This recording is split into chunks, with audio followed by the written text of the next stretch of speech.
Ricky. What's up, man? What's happening? How you doing? How you doing today, man? I'm good. Tired of messing with you.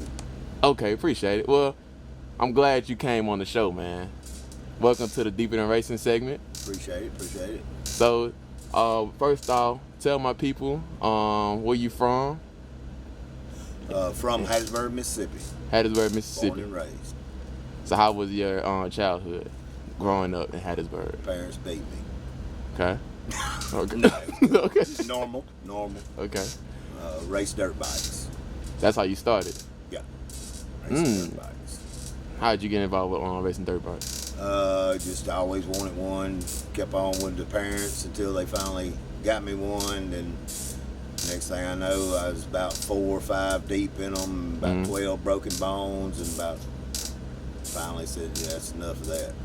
So you had a dirt bike incident when you was younger. Oh, a bunch. You broke 12 bones? Mm-hmm. Tell me a little bit about that. Just wrecks. I mean, it happens when you motocross race. It's just part of it. Dang. So, I stayed racing in my 20s on dirt bikes, but I started racing cars also when I was 14. Oh, okay. So you started when you was 14 and Racing cars, yeah. Just slow bracket car stuff. Okay. So what was your first ever race car? My first ever race car was a Pinto, and I don't remember the exact year of it. A Pinto? A Pinto. It was pink.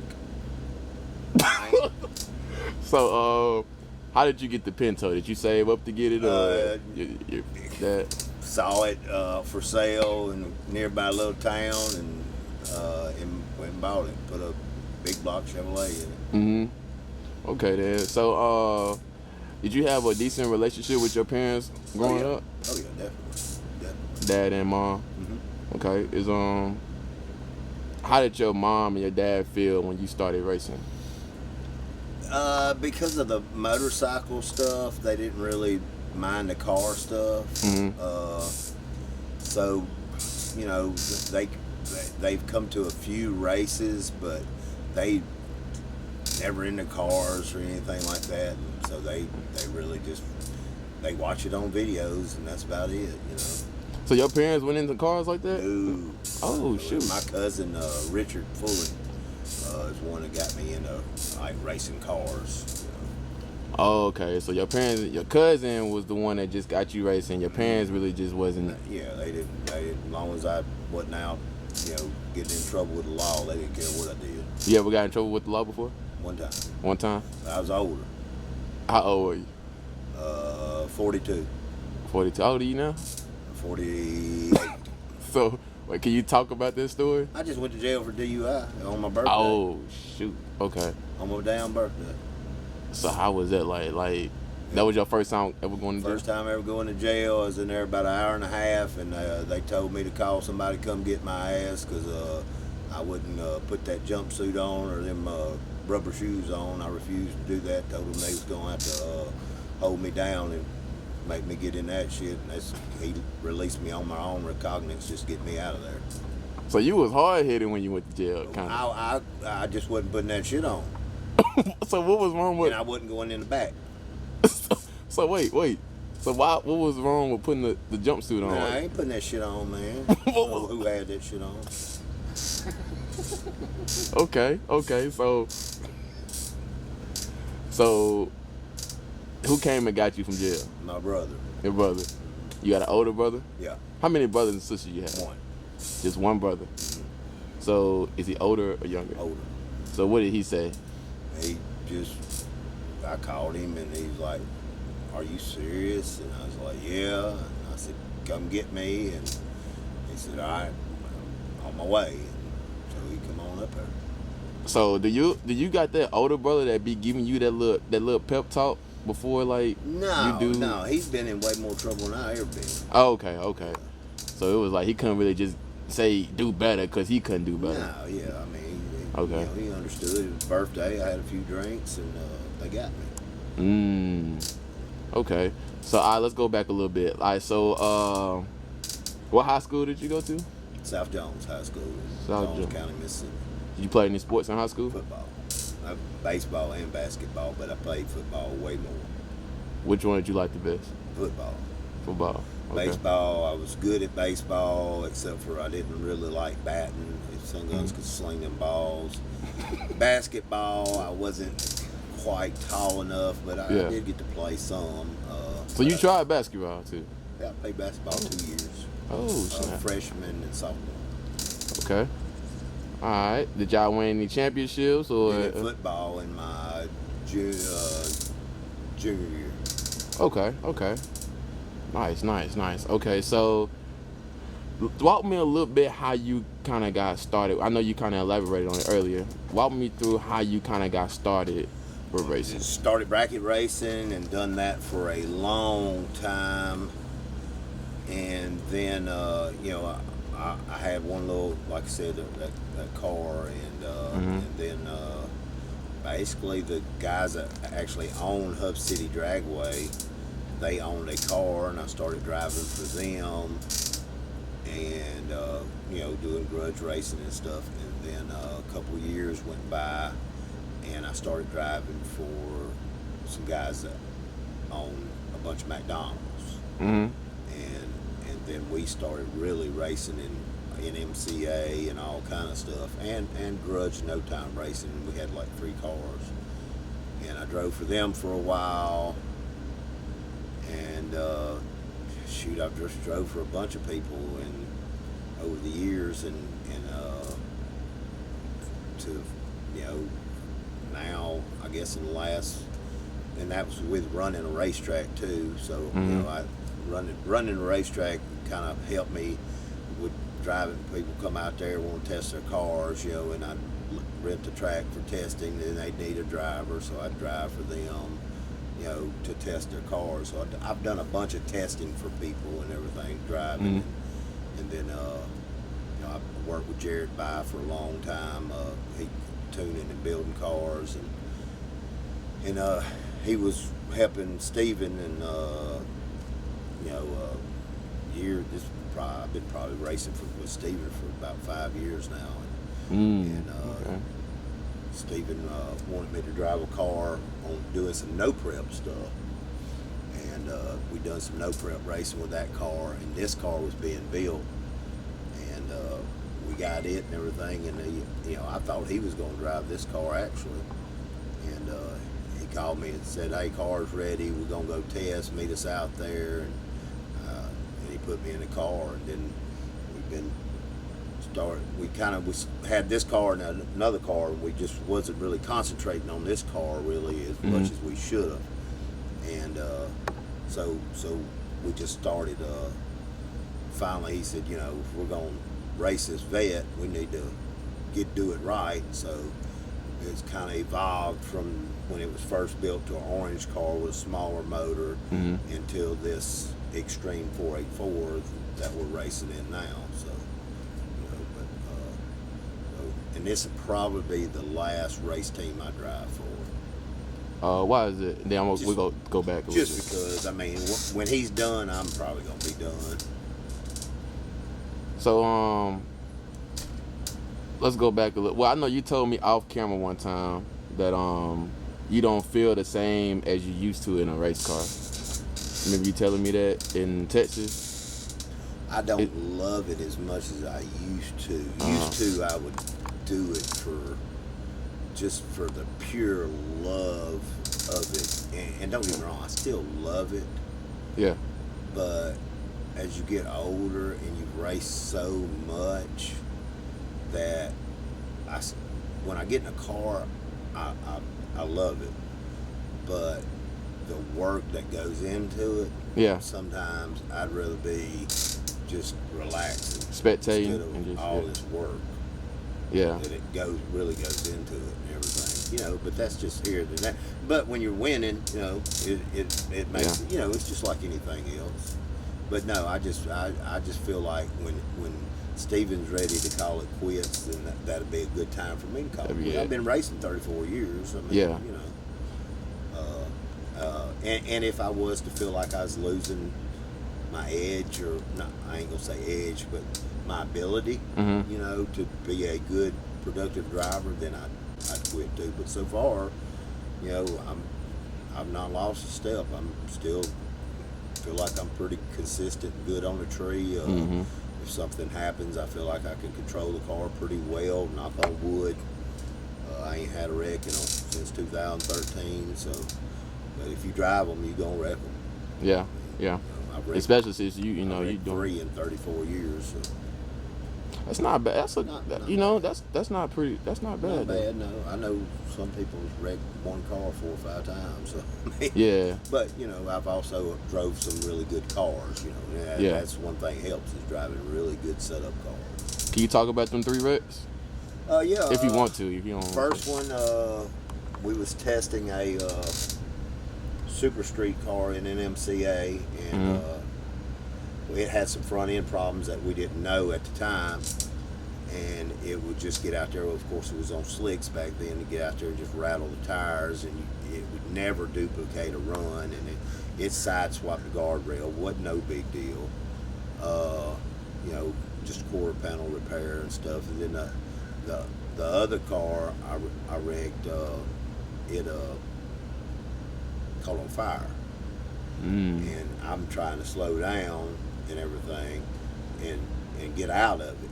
Well, I kind of wrecked it on purpose to get it to stop, so I can get out of it. And then the last car I wrecked was an X275 car, back in 2013 or 14, and a turbo car. It's a turbo car. Has a water tank with ice in it. Well, it pressurized that tank because the head lifted, however that stuff works, too much, and the head lifted, made pressure go into the water holding tank. The blow-off valve, it had a blow-off valve, did not work, so it just blew that aluminum water tank, the bottom out of it. And then 5 gallons of ice water went under right rear tire about 500 feet out. And you just, So it destroyed that car. So it seemed like it wasn't like a driver's error though. It was just some technical difficulties with the car for the last 2 wrecks. I've never really had a driver's error wreck. Yeah, it can happen. I mean, I've had parachutes not deploy right, get tangled up, and almost wreck. I've come close to wrecking 100 times. Close, but I've not. I've got lucky, I guess you could say. So we're gonna go back a little bit.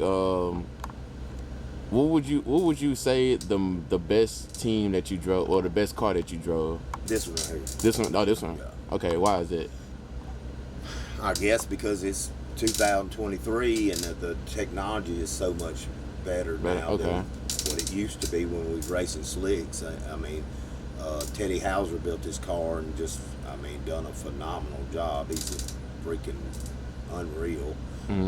Ryan Grigsby, of course, set it up and done phenomenal with, he set up the spring rates, the shocks, the 4-link, everything, and it is a very good working car. We can go down in the daytime a lot of times, in the evenings, where a lot of cars can't, and everything. It's just a very good working car, and everything about it's good.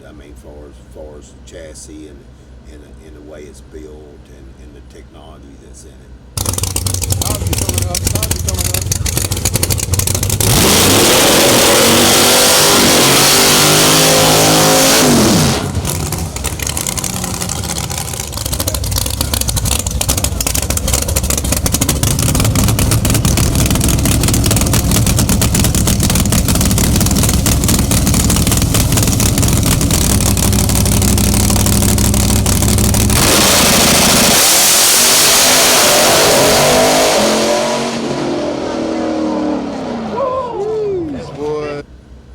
Okay, so do you think you drive for a lot of races, right?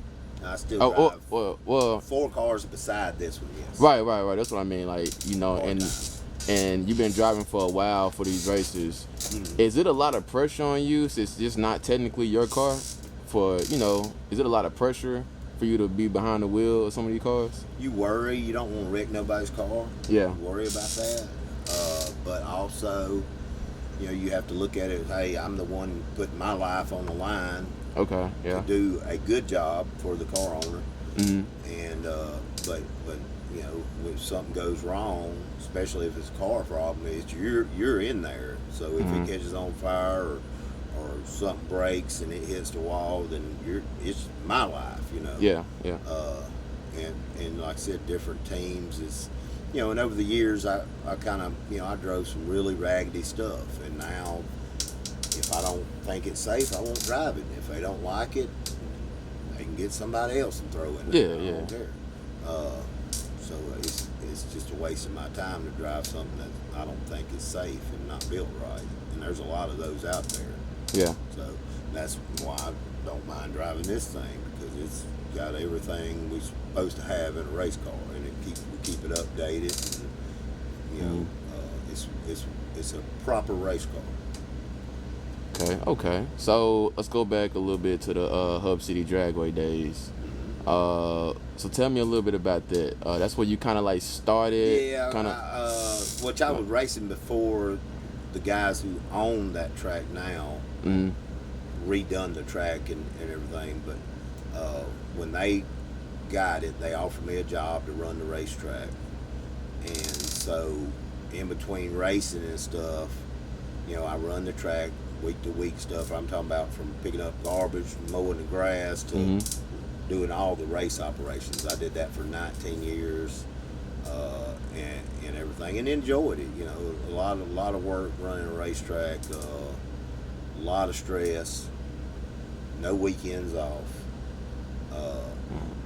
Either I was at the racetrack or I was gone racing somewhere, and the assistant manager was running the racetrack. So basically, I went 19 years with no weekend off ever. See, at the track or racing. Did you enjoy it though? Like, Yeah. enjoy it, even though I know I can see it being stressful, you know, and not having no weekends off. So they leased the track. The current owners leased the track. I was on the lease.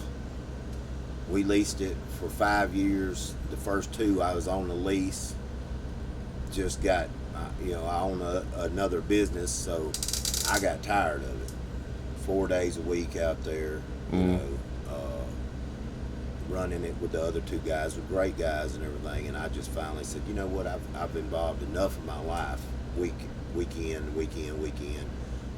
I got another business I'm worried about, and I ain't got to work weekends unless I go racing. Y'all can have it. So, you know, I got off the list and went my separate way, and then eventually they just closed the track down. You know, their lease run out, and they didn't want to renew it, which they didn't have time either. So that was good. That's when I finally started like, hey, there's other stuff I can do on the weekends besides being at a racetrack. Yeah. So, you know. So did it kind of like burn you out a little bit? Yeah. In a way? Oh, okay. Big time. Okay, yeah. Go ahead. I'm sorry. Big time. Yeah, no, it definitely burnt me out. I mean, you put up with racers for 19 years of how stupid racers are. Yeah. I mean, racers are the biggest crybabies in the world. You know, they're nothing. You ain't gonna make them happy. They're gonna complain about everything. You know, everything is somebody else's fault. They don't take no. You know, a racer's so bad about, you know, blaming everything on everybody else. You know, yeah. That's just the way it is. You know, and then they, you know, as far as lack of racing, lack of payouts or whatever, it's because of lack of participation from racers. Yeah. Is the biggest problem in drag racing. You know, they want to sit around and not race, and then they get mad that they ain't races they can go to. It's kind of a bad cycle, especially in the no-time grudge racing stuff. Yeah. So do y'all think y'all would ever go like class racing in the future? We've definitely thought about it, but as of right now, we're going to stay with this deal with Mike Hill, this Extreme 44, yeah. See where it goes. If it looks like it's not going to live and not going to grow, and you got these no-time guys, a lot of them, if they don't think they can win, they won't participate. That's just their mentality. If it goes south like that, and I hope it don't, then yeah, we'll just go class race and be done with it. Okay, so speaking of who are some people that you look up to when it comes to racing, like in your personal life and in the racing life? Mike Hill's one of them. Bobby Cole, I'm not gonna say I look up to Bobby Cole, but I do, and I'll tell you why. I've known him 30-something years. My first big money grudge race 30-something years ago was against Bobby Cole. Okay. I mean, the first big one I'm talking about, we was probably racing for $80,000. Talk about that. Talk to me about that. How'd that come about? We had a black Nova that the guys who owned the McDonald's owned. It was a 10.5 Outlaw car. He had a primer Nova, and we was both having problems with the nitrous on them. They did not want to act right, so we was just gonna run motor to motor. You know, back then you done all kind of racing. Didn't matter if you big block, small block, nitrous, no. But we just run motor to motor for a bunch of money.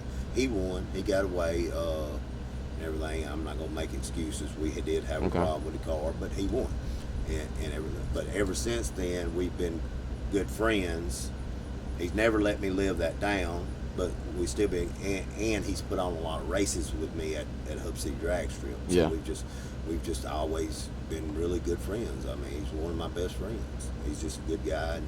But yeah, him and Mike Hill, you know, people like Steve Kirk Jr., you know, great guy. Keith Sabo, up till, you know, he passed. He was a good friend of mine.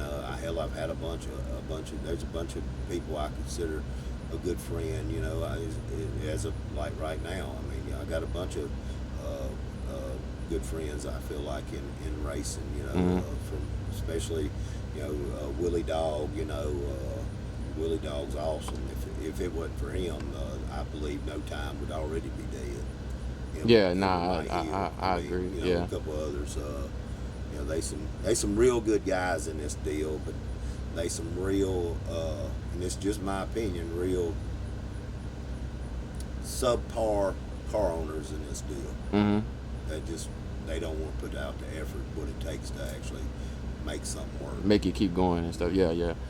So you said you told me a memorable moment with Bobby. I want to hear a memorable moment with Keith Sabo, and R.I.P. to Keith, Mike Hill, and Willie Dog. Oh, Keith, man. Just tell me a memorable moment with each one. You know, he just come to we was always at a bunch of races together, Orska, stuff like that when it was big, and just we was always around each other a lot. But the last race I remember him winning was at Hub City, and it was one of my races and everything, and it was a kind of a no prep type deal, and I was just asking him, you know, I remember asking him, I'm like, you know, man, it's cool how your traction control works, and he's like, I ain't got traction control, and I'm like, well, you can hear the car kind of when it gets out there. He said, nah, I just lift my foot off the gas until it quits spinning, and then I kind of hold it right there, and then I ease back again in it, and you know, so he was controlling all that with his foot, you know, while he's going down the racetrack at a pretty good pace, you know, even though no prep's kind of slow, but it's still fast, you know. Yeah.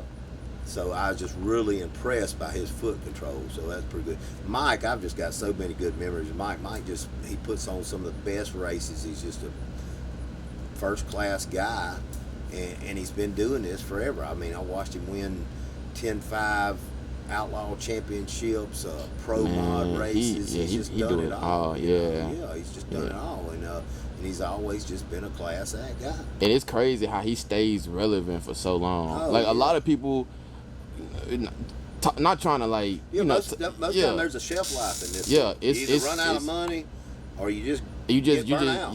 That and I want to do one with Mike too. Like, it's just crazy how he can stay relevant. 'Cause I remember, you know, I'm 25, but like, you know, back in the 2005, I think he had that $25,000 race in Huntsville. That was a crazy event for me, and I still remember that event like it was yesterday. Steve Kirk, Mike Hill, Bobby Cole, Tony Johnson, Tim Lynch. That was Tony Christian. Was it Tony Christian? Was that him? Yeah. Okay. What did I say? All them. Yeah. Yeah, like Tim Lynch. I mean, I like Tim Lynch. Knowed him forever. You know, Steve Petty tuned for him, and he was a big deal. He just got either burnt out or just whatever. But you know, he's gone now. Yeah. He just and he's got other hobbies and still enjoying life, but he's done with the racing. Yeah, and it's just crazy how I'm just not thinking about that. How Mike Hill stays relevant for this long. That's crazy. Yeah, He's keeping it going, and he's coming up with new ideas. He tries to do new stuff, keep everything going, and get something hot that'll kind of stay. That's the biggest thing in no time deal. What's that? The biggest thing is everybody out here tries to build something that nobody else has got, so they can have the upper hand. They don't want competition in no time racing. Mm-hmm. They want the upper hand. Mm. If they get competition, they either quit or build something bigger, you know. So that's what this is supposed to be, the 5 inches smaller, to keep everybody kind of on an equal playing field. Yeah. Well, a lot of these racers, these no-time car owners, they don't want no equal playing field because they don't want to have to be competitive. They want the advantage because it's a hustle to them. Yeah. Well, I ain't going to say nothing wrong with a hustle, but a hustle kills a lot of shit. Okay. Yeah. Or it does. Yeah, no. So if you know, and that's just like, there's a couple of 5.3 cars. Mm-hmm. No 4.84 or 5 inch wants to run a 5.3 car. Right. I mean, right. They complain that they don't get no action, but they got a car built nothing like everybody else. It's totally different from everybody else's car. Well, y'all ran a 5 inch though. We run 5 inch. Well, 5 inch and blow's fine, but 5.3s, is kind of a different story. Oh, y'all never ran. Okay. We've run some 5.3s and beat some 5.3s, but we shouldn't have to run them. Right. Understandable. Sometimes you just got to do what you got to do. Yeah. And then at the end of the day, it's based off ET if you think you can stay there. Yeah. But it's also if you want to, they want to have these shootouts where they compete. You put up $1,000 to win $20,000 versus put up $20,000 to win $20,000. Well, I don't know about you, but I'd rather put up $1,000 and win $20,000. Right. But they want these shootouts and everything, but they don't want to stay within the rules of the shootouts. They want to try to, lack of a better word, cheat some way or another. Right. I know try to play the system, huh? Right. Yeah. I got you. So that's why we're mostly. I mean, we grudge raced last night, but we're mostly shootout racers because I don't want to argue to race somebody. You got people, some of these people, that's all they want to do is run that mouth. Get on live feed, run their mouth about. So you what think it's they're clout gonna chasing do. in a way? Oh yeah, trying to get their views up. Okay. About what they're gonna do, what they got coming. They know shit that nobody else knows, and that's all they do. And I don't say nothing to them. I just let them talk. Yeah, y'all always been quiet. I don't know. I seen you cut up on a few of them. So I will cut up some. And there's nothing wrong with cutting up. Yeah. Y'all motherfuckers out here tomorrow. Come on, I can't wait. I got a fucking hard on. I'm gonna go balls deep up in that mother. Yeah. But some of them just goes too far. That's all they want to do is try to, come on a morning show or dog's blog talk show and just try to talk down to everybody all the time and about how big their team is and how much money their team's got. And it's just like, man, nobody wants to hear that shit. Just get out there and fucking race. Yeah. We don't need all this back and forth stuff. But I guess it makes them feel more of a man or something. I really don't know that kind of mentality. I feel like we all should help each other, and we all should try to beat each other. Yeah. Do it as in class, Try to have a little class about you. I've learned a long time ago, you better be humble in this stuff. Yeah. If not, it's gonna humble. I feel like that's what any career though. Yeah. No matter how big you are, you know what I'm saying. It's always good to be humble. Somebody gonna have a better day than you. Yeah. No matter how. It's always good. They can talk about them ET slips. Oh, we did this, we did that. All you want. That shit goes out the door on race day. Yeah. You might not see that ET slip again, or that pass. Something might break or something. Yeah. These sun guns. That's all they do is tear up. Yeah. And I'm pretty sure it ain't cheap to fix. No. Yeah. You better carry plenty of spare parts. Yeah. And it'll be stupid stuff. So anything can happen. Anything can happen on that little run up there. It'll break in the burnout box. It'll break as soon as you let go of the trans brake, or it'll break half track. But there's so much on these cars that can break at any time due to vibration, due to anything. It's part of it. So.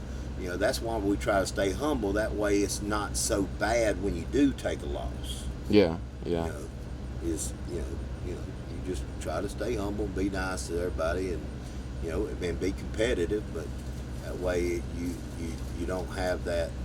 That kills a bunch of racing in my mind too. I talk to him.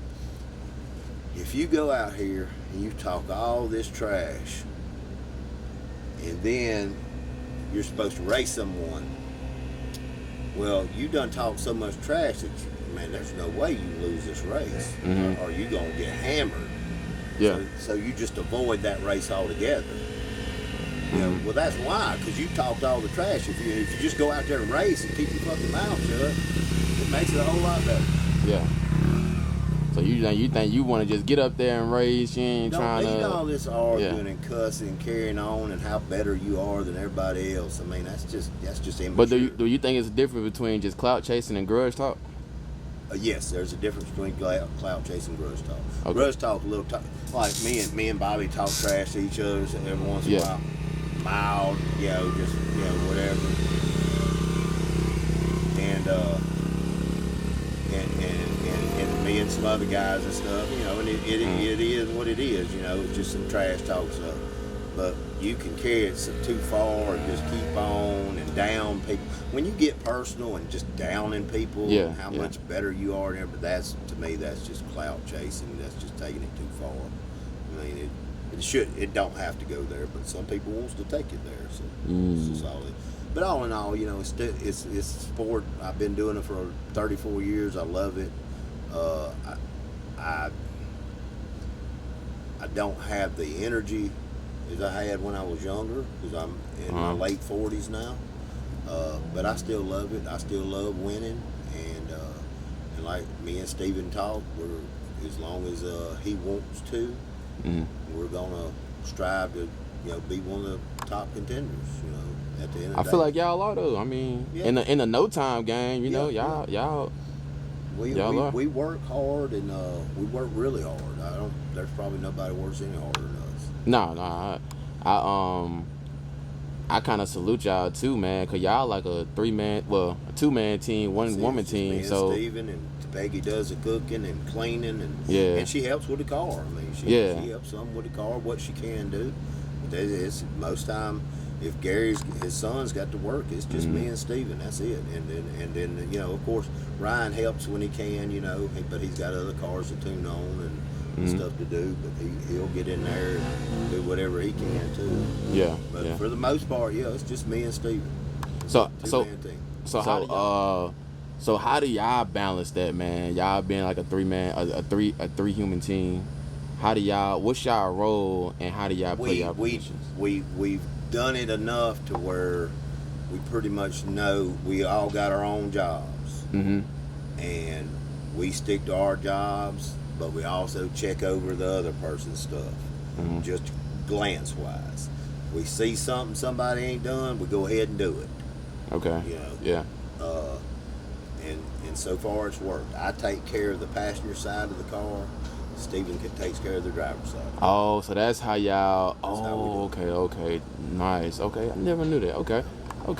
So does it get overwhelming at times? Like what? And then what's your? Hold on. Yeah, does it get overwhelming at times? Since y'all being like a 3-person team. Yeah, it gets stressful. It gets where you got so much to do, especially in the summer like this. It's so hot. You're soaking down t-shirts, with sweat. I have to, put my driving britches on, and once you make a couple passes, they're soaking wet, so you can't like just take them off and put them on like you can any other time, because it's so hard to get them on and off because they're wet. Yeah. And they're SFI 20, which is the thickest suit you can get. So once you get them suckers wet, it's hard to get them on and off. Jacket's the same way. But so you're trying to leave that on, you're burning up and everything, and then when you have a problem, and you got to get back up there soon, so you're trying to do the regular routine maintenance on the car, plus fix the problem in time to get back up there to do another round or another shakedown to get ready for a race, whether it's a grudge race or shootout or whatever. So it can get stressful. We'll get at each other's throat and everything sometimes, but I mean, all in all, we work very good together. Yeah. So, what's your biggest challenge when it comes to racing? Like, what's your biggest challenge, you think? Like, is it preparing? Like, well, let me ask you this: what's your process of getting ready for a race?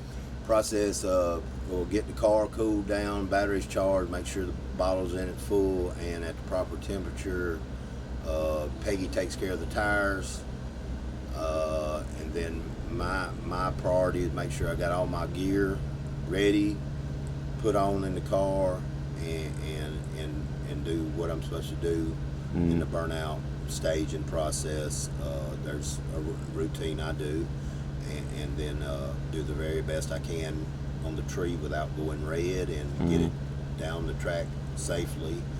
Whether it knocks tires off, actually goes down the track, has a problem in the track, and relay what I felt to Ryan, and get it stopped safely off the track and let them come pick me up.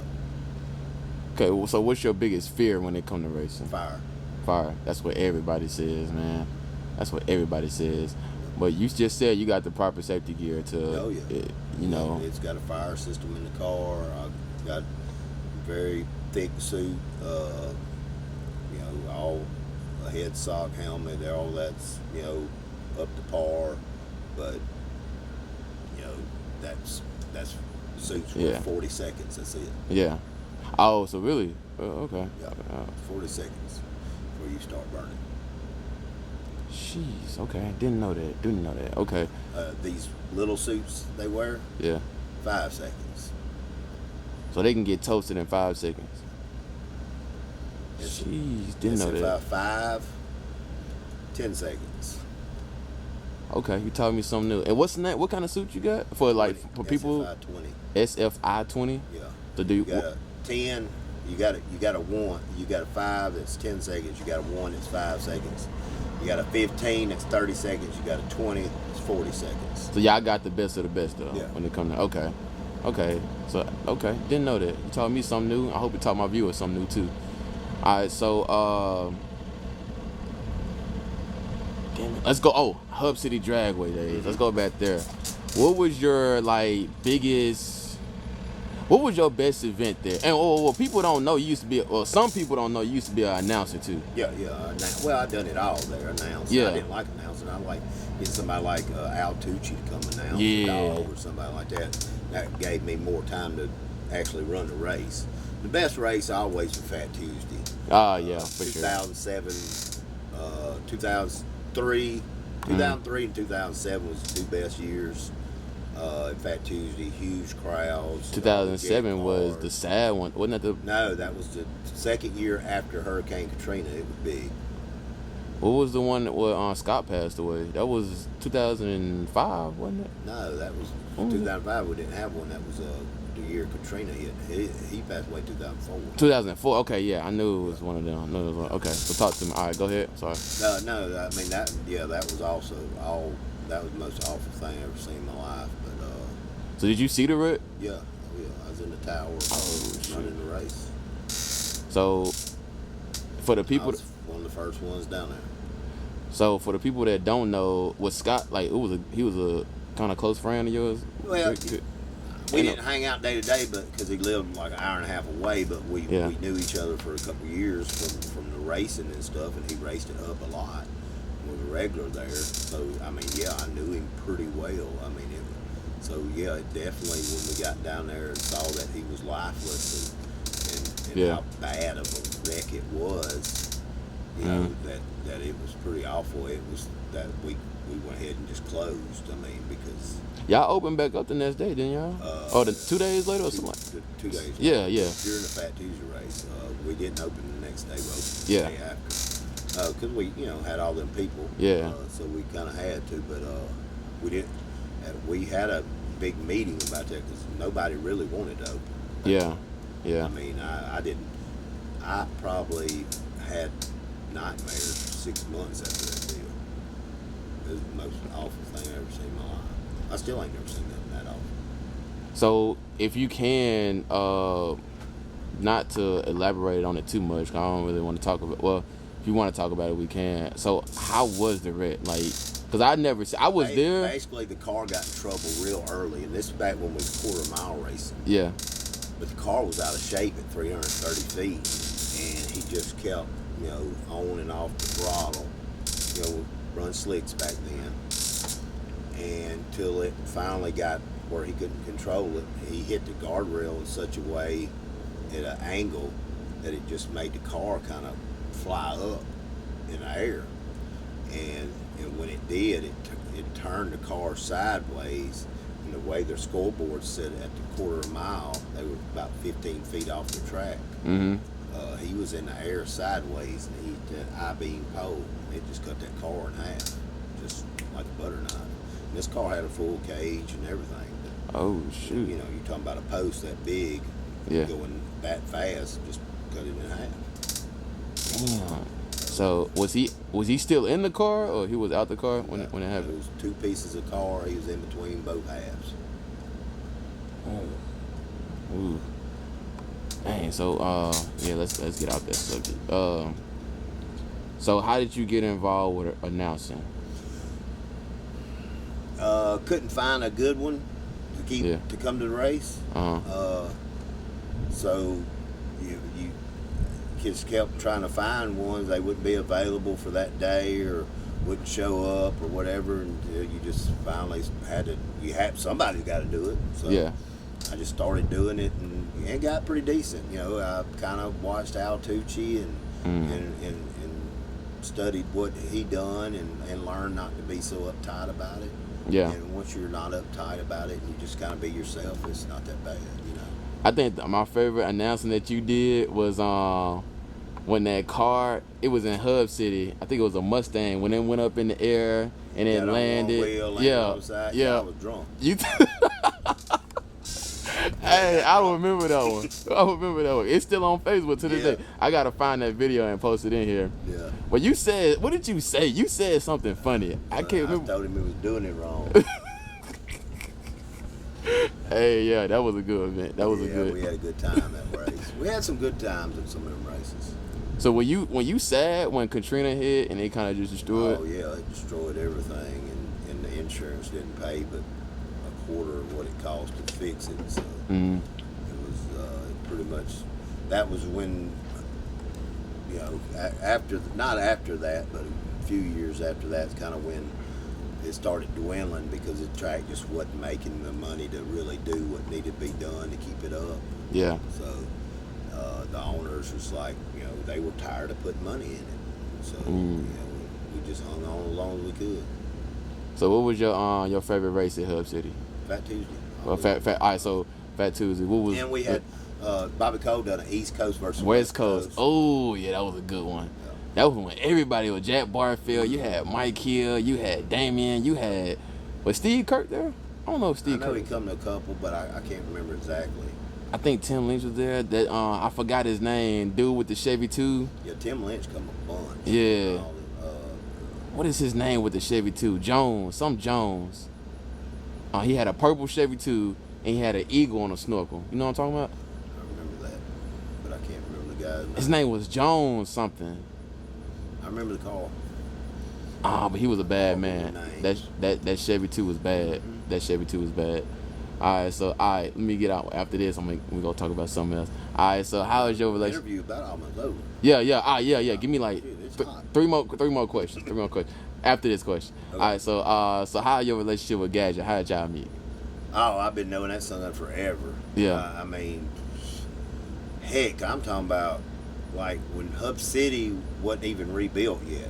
It was the old Hub City with the Moonies on it. We raced out, so I've known him probably close to 30 years. And hell, we used to race each other stuff, grudge race each other Yeah. stuff. He had a Camaro or a Nova, one or two. Yeah, Nova. Yeah. So yeah, I always liked him. He's always full of crap and funny, and give me hell. I gave him hell. So it's just one of them things. Another good lifelong friend because of drag racing. All right, so so tell me some of the darkest times you had in racing. Well, of course, when Scott got killed, Yeah. That was pretty bad for a while.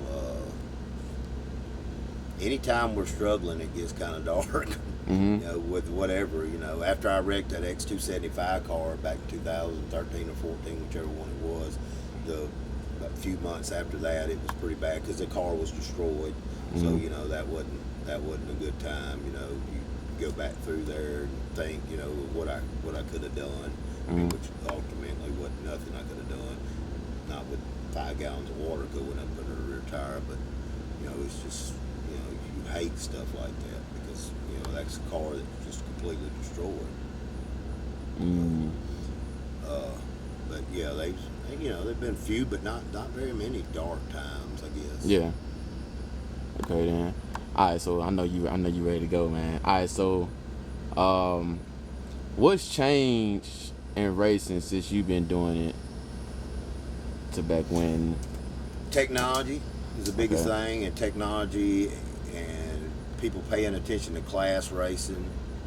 So back then, I just remember, and of course we run on hand flag at the track, but take the tree down, and we run on hand flag and have 20 people down there calling the finish line, just because it was more grudge. That's what we did grudging back then. We didn't grudge on the tree and the timing system. We grudged on that.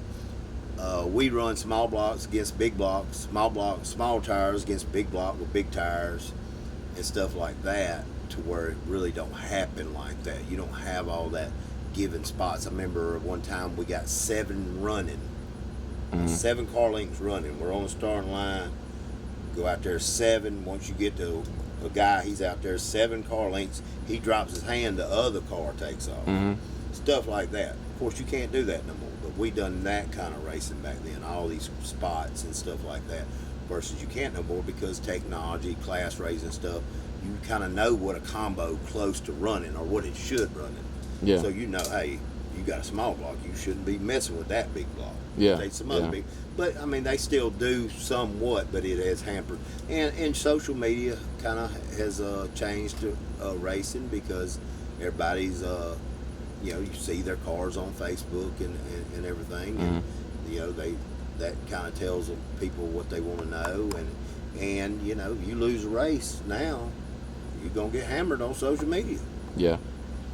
So does that affect you any? Like, does it bother you? No, because me and him, we try to do it to where we stay humble and run a race, and we know sometimes we're gonna lose. We don't like to lose. He's worse than I am about losing. Yeah, don't nobody like to lose. We don't like to lose at all. I mean, get pissed off, want to cuss each other out, but you're gonna lose. Yeah, that's part of it. You're not gonna win every race. Yeah. No matter what you do, something's gonna go wrong. Yeah. But I think social media, a lot of people won't race now because of they talk so much crap. They know if they get beat, they're gonna get beat up on social media. Man, you like the third person that said that. Dawg said that. You said that. When I interviewed, watch them go live and everything, how they act. Of course, they don't want to lose because they talk so much shit. I interviewed Stevie Fast too. He said the same exact thing. Social media kill racing. Dawg said some of the same thing. Yes. But do you see it it can be used in a positive way too, though, can it? In a way? I mean, I don't know. It's just it's mainly the irrelevant people that's always got something to say. Okay, I agree with that. Okay, I agree with that. You got to get to a point where they don't bother you. Yeah, I agree with that. Just let it go.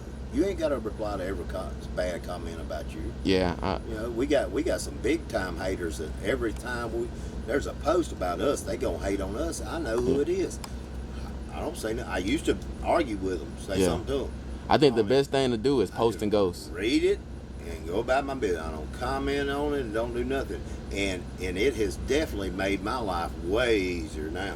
Just don't feed into that crap. Let them say what they're gonna say. What they want to say. Let them say it. And just race. I feel like the best way to deal with that is post and ghost. You know what that is? Social media term. Just post and don't even look at most of the comments and stuff. And just don't pay attention to it. Those people ain't got nothing to do with us. Yeah, true. They ain't put in our work we have. So just let them say what they want to say on their little Facebook post and I feel like you can't really get mad at the people like that because they didn't help y'all and they didn't, you know what I'm saying? You're right. So you can't really like get mad at like that. It took me a little while to realize that. Okay, so Hey, that don't mean they hate you. Don't mean they're hating on you. Yeah. They just don't like you. But big deal. At the end of the day, what's it really matter? Yeah, true. So, Yeah, you can't really like get bothered about some stuff like that. Like, they ain't really put no money into the car. Exactly. They really don't have a say so into y'all's program if they didn't help y'all with it. You know what I'm saying? Exactly. It's something like that. But that's just my opinion. No, you know, I don't. agree 100%. You know, I'm just a content creator. You know, yeah, but you hit it now. You nailed it. all right. So last question, man. I know you ready to go in. You keep crying. You know what I'm saying? Yeah. But all right. So last question. I asked everybody before I end it. Who is Ricky Stanbro? Just a guy trying to get by. A business owner, love racing, trying to end his last however many years in racing on a positive note and with good friends. Basically it. Okay then, man. Well, oh wait, I got another question. I'm sorry, Ricky. Hold on. Hold on. Hold on. Wait. One more question. All right. So you do no time. You did every type of racing, right? Mm-hmm. No prep, no time, bracket, class. Mm-hmm. What was your favorite type of racing and why? This and X275, just because of the technology. I run an MCA Super Street. We run some Outlaw 10.5, some Limited Street and stuff. But that was all slick tire stuff, and I like radial racing because the cars are so much faster. You can just make them go so much faster. Yeah. And, you know, don't get me wrong, no prep's fine, but I feel like with technology, if you've got the technology to go as fast as a chassis can go on a track, then why slow down your car and run on a floppy tire with no prep? You know, A lot of people say I want to go as fast as we can go. a lot of people say because of the sketchiness, the adrenaline rush, the sketchiness. I'm just saying what people saying, what told me. But they just say like it's a challenge for them, you know. So I've done it all. It ain't really much difference. You're just going slower. So you're not putting as much power. And then it's like a tuning game too. Well, So is this. well, I'm just saying what they telling me Oh, I now. know. Yeah. They I'm say just, a lot. Yeah. They just try to justify what they're doing. Yeah. Okay, you made a good point. Good point, Ricky. They're just justifying what they're doing. No prep started because people couldn't compete on a prep track. That's all. And I ain't putting them down. Hey, them guys, them no prep king guys, they making serious money, huge amounts of money. Racing on TV, got all kind of sponsors, all kind of fans. I'm not hating on them, but I just think if technology goes a certain way and you can go even faster, that's what I want to do. I want to go as fast as you can go. So do you think grudge racing or no time races deserve to be on TV with sponsors and everything? I think if it was done right, we could, but there's too many in this deal that would screw it up. How so? They're selfish. The promoter, the racers, the owners, The racers. Yeah, the car owner racers guys. Yeah. I mean, we got some great promoters in this deal, but we got some horrible promoters and we got some horrible car owners and racers in no time that they don't care about the sport. They just care about their limelight. And y'all kind of. I mean, that's sad, but we do. It's awful. Yeah, I know this one thing about y'all. Y'all don't really care about the spotlight like that. Y'all just want to race. I mean, y'all do it in a way, but not like in a We pot. just Like, want, yeah. we just want to try to do our best and win. That's what it's all about. You know, all the other stuff is irrelevant. Yeah. So do you think we'll ever get to that point? 5 years down the line, 10 years down the line, the new age promoters. Get the right people in here that can act right. Yes. Okay. Couple years down the line. Yeah. Okay then. Okay. So why do you think? I'm sorry, man. I know. No, come on. So why do you think? Like. Street Outlaws work because a Yeah. group of people got together, stuck together, and with the producers stuck together, worked together, and made it grow.